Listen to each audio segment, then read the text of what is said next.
রাধারানী বাছক সজ্জা বাসক সজ্জা রচনা করে তার প্রাণ বন্ধুর আশায় সারা রাত চেয়ে রইল।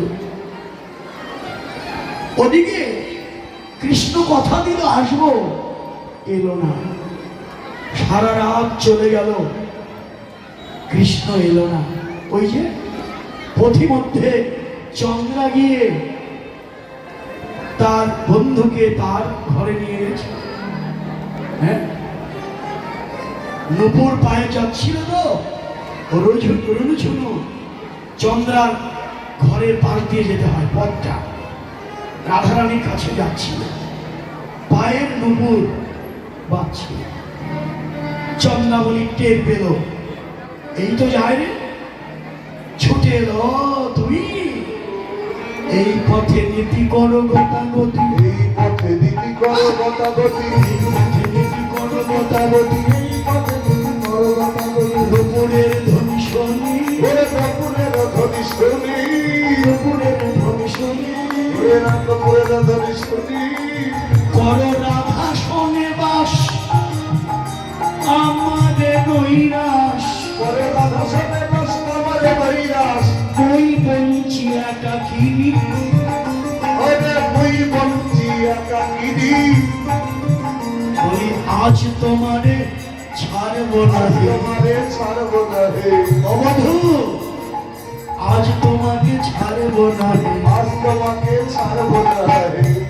প্রত্যেকদিন তুমি রাধার কুঞ্জে যাও, আজকে তোমাকে আমার কুঞ্জে নিয়ে যাব। জোর করে চন্দ্রাবলী প্রাণ বল্লভকে তার কুঞ্জে নিয়ে গেল। সারা রাত চন্দ্রার কুঞ্জে কাটিয়ে নিশি প্রভাতে রাধার কুঞ্জে এলো। ততক্ষণে রাধার দুর্জয় মান হল। পিছন থেকে বলছে, রাধে একবার দয়া করো, আমার দিকে একবার ফিরে তাকাও। না, ফিরেও তাকালো না। শেষ পর্যন্ত পিছন থেকে কৃষ্ণ রাধার দুটো চরম জড়িয়ে ধরল। রাধে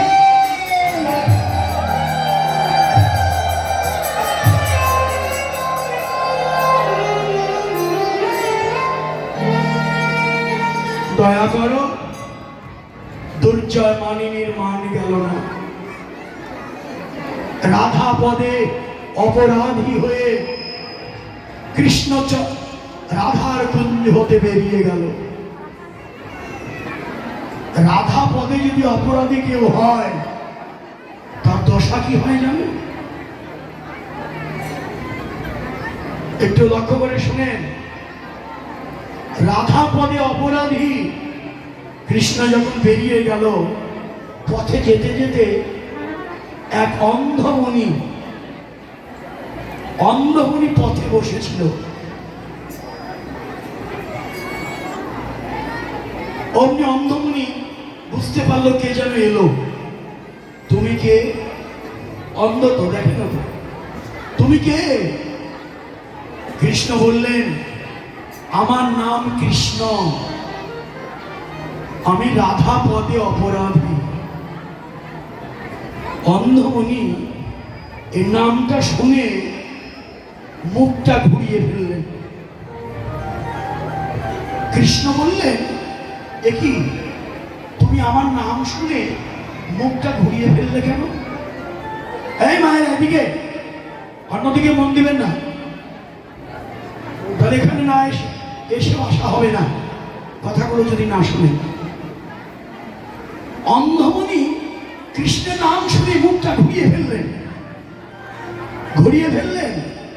কৃষ্ণ বললেন, কি গো, আমার নাম শুনেই মুখটা তুমি ঘুরিয়ে ফেললে কেন? অন্ধমণি কি বলল জানেন? কৃষ্ণ, তোমার নাম কৃষ্ণ, তুমি অসাধ্য সাধন করতে পারো। এক আঙুলে তুমি গিরি গোবর্ধন পর্বত ধারণ করেছিলে।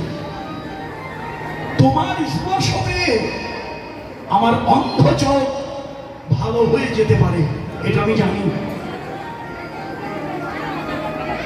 এজন্যে আমি মুখটা ঘুরিয়েছি এই কারণে, তোমার স্পর্শ পেয়ে যদি আমার অন্ধ চোখ ভালো হয়ে যায়, চোখ পেয়েই আমি প্রথমেই রাধা পদে অপরাধীর বদন আমি দেখব না।